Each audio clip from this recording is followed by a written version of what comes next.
So, hello and welcome to the Best in Heritage 2024. My name's Katie Goodwin and I'm Deputy Chief Executive of Art UK.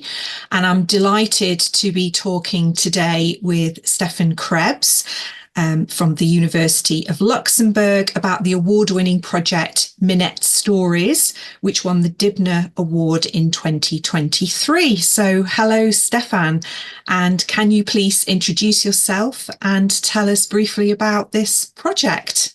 Yeah, hello, Katie. Thanks for the occasion to present our project. I'm Stefan Krebs. I'm Assistant Professor for Contemporary History at the Luxembourg Center for Contemporary and Digital History. I have a background in the history of technology, and I have been the principal investigator of the Remixing Industrial Past in the Digital Age project that also produced the award-winning online exhibition Minette Stories. Fantastic. So what was the history of this award-winning project? How did it come into being and what were its aims? The whole project was part of the European Capital of Culture Esch 2022. So Esch-sur-Alzette, industrial town in the south of Luxembourg, has been European Capital of Culture. And the whole region, the Minette region, has been the industrial heartland of Luxembourg for about 100 years, between 1870 and roughly the 1970s. And we did a research and exhibition project about the history of this region, which is a little bit forgotten, not only in Luxembourg, but I think especially outside. Luxembourg is very often rather associated with banking, finance, but people forgot that for more than 100 years, Luxembourg was really dominated by heavy industry, iron and steel production, and iron ore mining in the south of Luxembourg. Great. So yeah, it's really interesting to find out more about that in that part of the country that I personally didn't know about. So that's a great opportunity through this project to share that information around the world. That's fantastic. And what do you think were the particular qualities and innovations of this project that impressed the Dibner jury? I think we did two or maybe three things that were mentioned by the jury in their statement. The first is that we decided when we started the project that we did not want to tell the rather better known history of the ironworks, the technology and the steel barons in Luxembourg, which at least inside Luxembourg is quite well known. But instead we decided to look more at the hidden and forgotten aspects of iron and steel industry.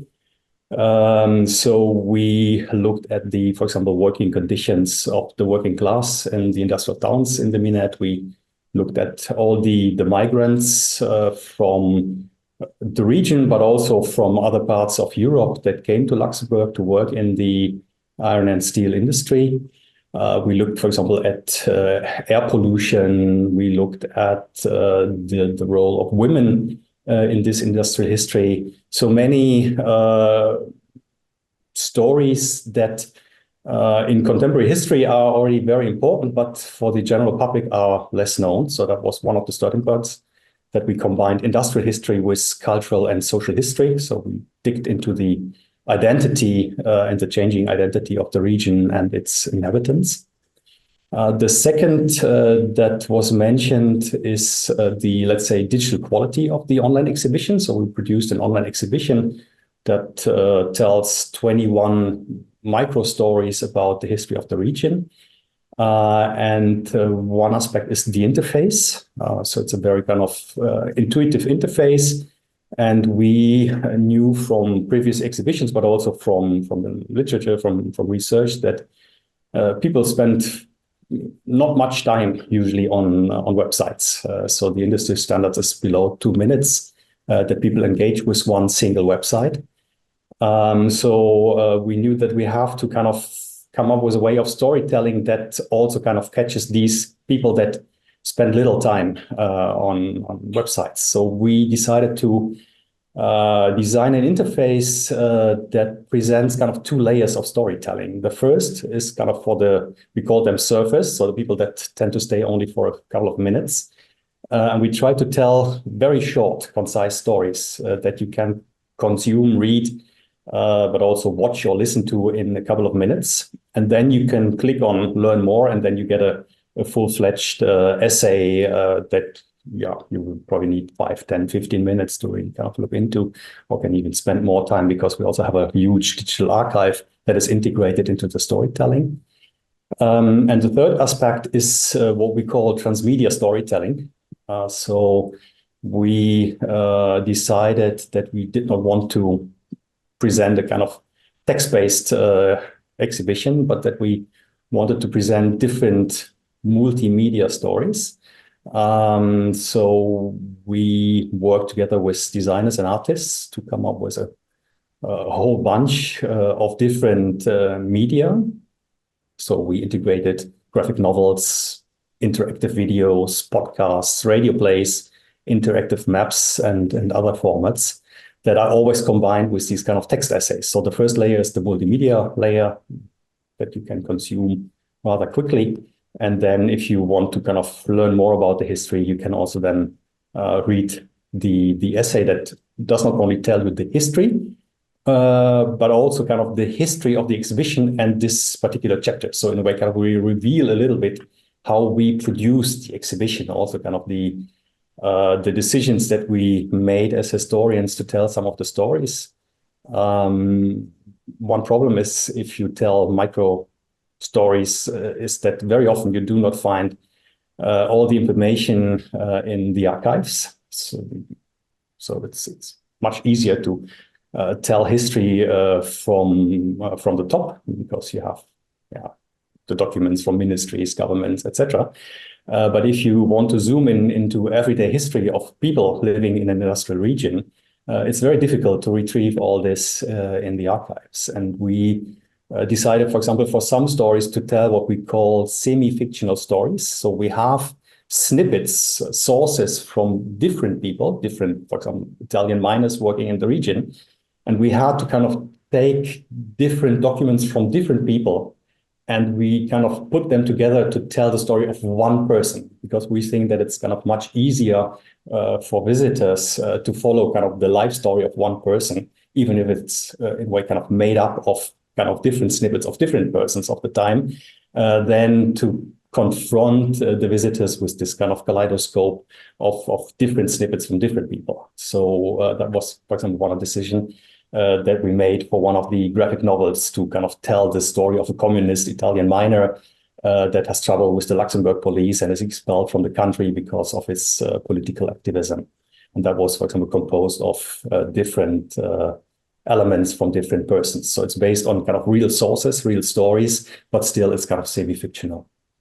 That's great. Yeah, that was something that interested me looking at the resources online, was that transmedia storytelling. I don't think I'd seen it done quite that way before, where you brought in so many different types of telling those types of ways to tell those stories. That was really interesting to hear how that developed. So were there any difficulties or positive experience that you had during the creation of Minette's stories? Yeah, plenty. I could probably talk for ages about this, but I think the largest obstacle that we have had to overcome is we started the research project in late 2019. And the team had just kind of joined the project when the COVID crisis hit. So that was probably the most critical moment in the project, March, April, May 2020. We had just kind of come up with ideas how to reach out to the general public, to do some crowdsourcing activities, workshops, to collect oral history interviews, etc. And all of a sudden, we all have been kind of confined in our home offices. We could not go to libraries, archives, but especially not talk to kind of real people. So we had to kind of change the way we did our research, but also the plans for the different activities in the project multiple times over the course of the project. I think that was kind of the largest obstacle. On the other hand, if you kind of ask for the more positive, I mean, in German, we have a saying, Not macht erfinderisch. So if you're in trouble, you kind of have to be inventive.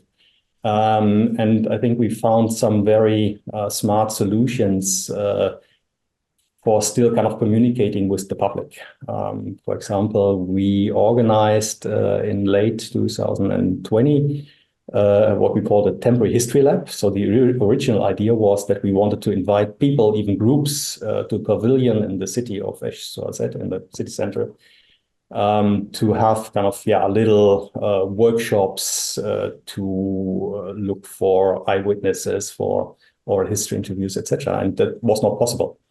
But we still had this pavilion, which had very large windows, and we had the luck that we could cooperate with an Italian artist collective, Tokonoma, and we produced a large video installation based on 3 life stories of 3 people living in the Minette, very kind of common people.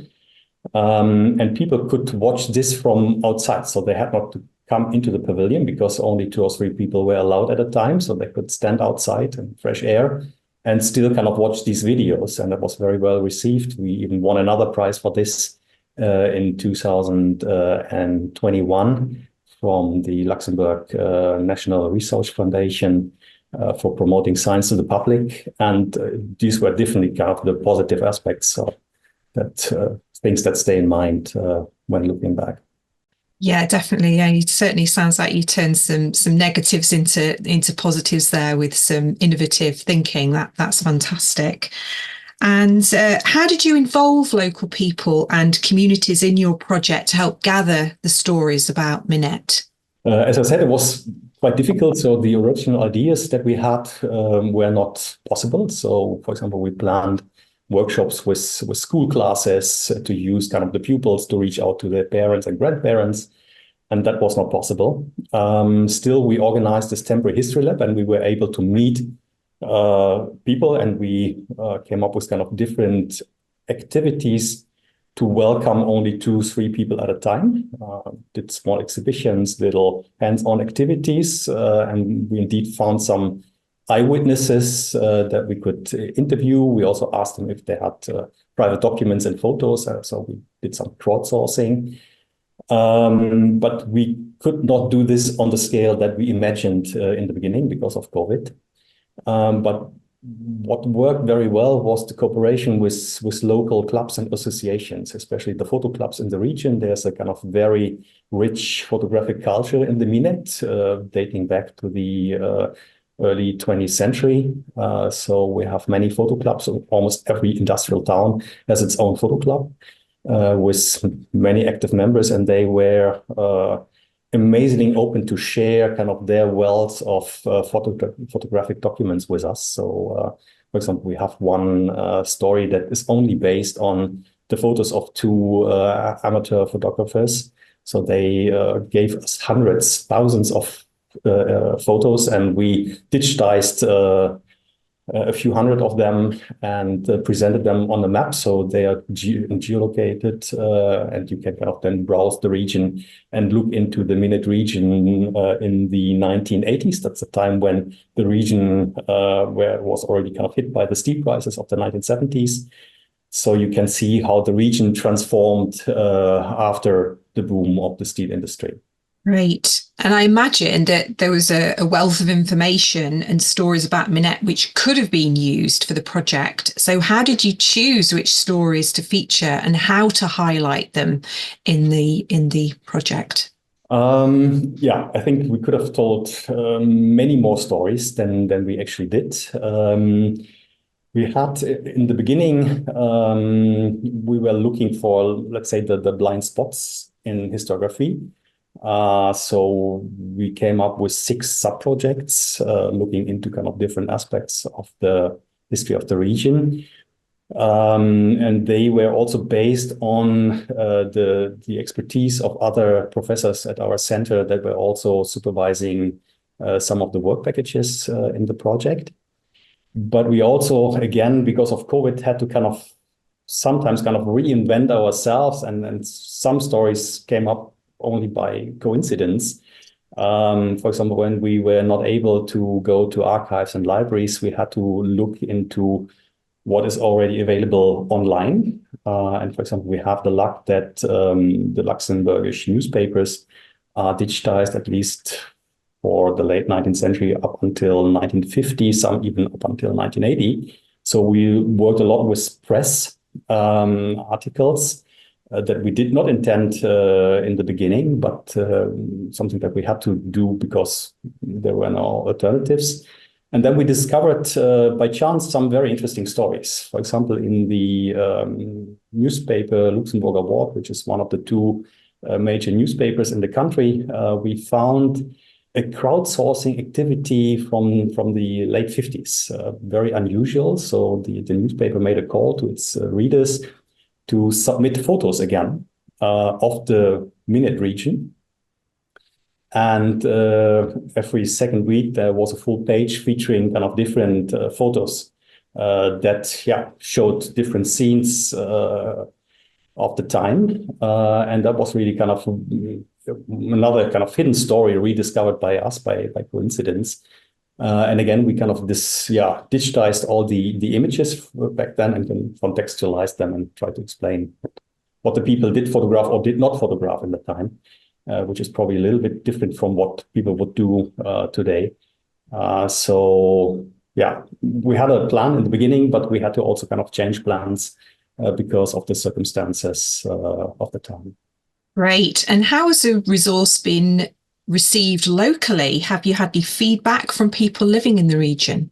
We have an online exhibition, so sometimes it's a little bit hard to get direct kind of feedback from persons. We had, especially when we launched the exhibition in May 2022, quite some direct feedback. We received some emails. Usually always receive an email if there's a little mistake. So we had many people looking at all the digitized sources that we presented, and they spotted every minor mistake. But it shows also the interest. So people really looked into it very carefully. We also have, of course, information about kind of the number of visitors. We know that still most of the people originate from Luxembourg, so around 70% of the online visitors come from Luxembourg, which is not too surprising. We also know that the average engagement time of our online visitors is quite high, with 4.5 minutes, meaning that people spend on one, not on the whole exhibition, but only on one page, on average 4.5 minutes, which is very good, very above the industry standard, I would say. So we are very happy with this. We also have some, for example, backlinks, so other people linking back to our exhibition. So we know that there's some feedback from that side too. We also present, of course, the exhibition through talks, presentations in the country and beyond. And if I can add this, as I said, it was a larger project. We did the Temporary History Lab. We did an online exhibition. We also did a multimedia exhibition in one of the industrial halls here on the campus. The campus is located on a former ironworks in the south of the country. And again, we cooperated with this Italian artist collective Tokonoma for this multimedia exhibition. And there we had the chance from February to May 2022 to meet kind of real people in our exhibition. And there we got very positive feedback, especially from local people. We had quite many former steel workers coming to visit the exhibition, and they were very touched, was very emotional. Some older men even kind of started crying when they saw the video installation that did feature not only kind of the boom of the iron and steel industry, but also the crisis and the end. So, for example, we showed videos of the dismantling of the ironworks, the destruction of the blast furnaces, and that was quite touching for them to see this again, to kind of live through this history, their personal history again through our exhibition. So again, I think that was a very positive experience for us that people received the exhibition so well. That's fantastic. I imagine they were telling you new things, maybe, and things they wanted to add in to the exhibition at that point as well. That's fantastic that you got such good feedback. That's brilliant. So thank you very much, Stefan. It's been great to hear about your project, and thank you very much for sharing your experiences about the project, how it was set up and its successes, and good luck with everything in the future. Thanks very much. Thank you very much. Thanks for being part of the Best in Heritage.